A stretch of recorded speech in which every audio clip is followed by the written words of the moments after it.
balita, nananatili si Marine Lieutenant Colonel Ferdinand Marcelino sa detention facility ng PNP AIDG. Matatanda ang naaresto si Marcelino kasama ang isang Chinese national sa isang drug bust operation sa Maynila noong nakaraang linggo.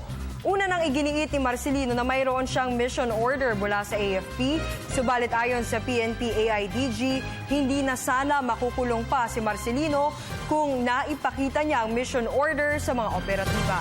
Narito ang report ni Waywaya Macalma.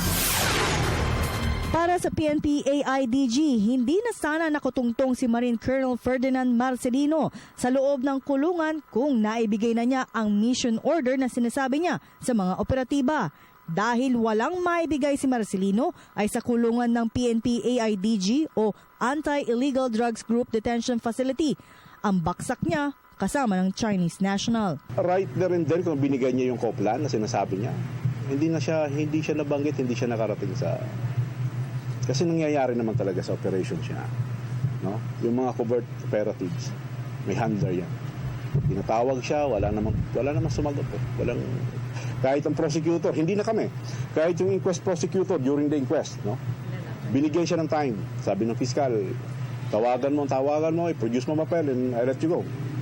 But unfortunately, after 5 hours, no, wala siyang ipinakita. No? Ayon kay Police Chief Inspector Roque Merdeguia, natangi ang PIDEA at mga operatiba mula sa PNP ang maaari lamang makapagsagawa ng operasyon laban sa iligal na droga ayon sa saligang batas. Ngunit maaari naman magbigay ang PIDEA ng otoridad sa iba't ibang sangay ng gobyerno kung kakailanganin ang kanilang tulong base sa ibibigay na mission order mula sa PIDEA. Binigyan nga natin siya ng konsiderasyon na isubmit yung authority niya, written authority. Pero lumipas yung 36 hours na i-file yung aming reklamo, wala pa rin yung authority na sinasabi niya, wala yung mission order, wala yung coplan. And until now, wala pa rin. Sa aking pagkakaalam, ang AFP ay walang direktang mandato pagdating sa anti-illegal drug operation. Pero ang PIDEA ay merong kapangyarihan na mag-atas kung kailangan huminang saklolo kahit mula sa anumang government agency para maging katuwang o tumulong sa kanila sa pag-implement ng 9165.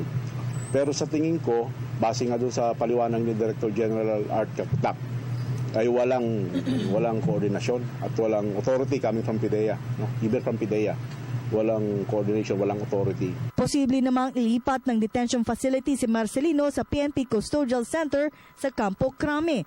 Ngunit ang PNP AIDG at PIDEA pa rin ang naatasan ihatid si Marcelino sa DOJ.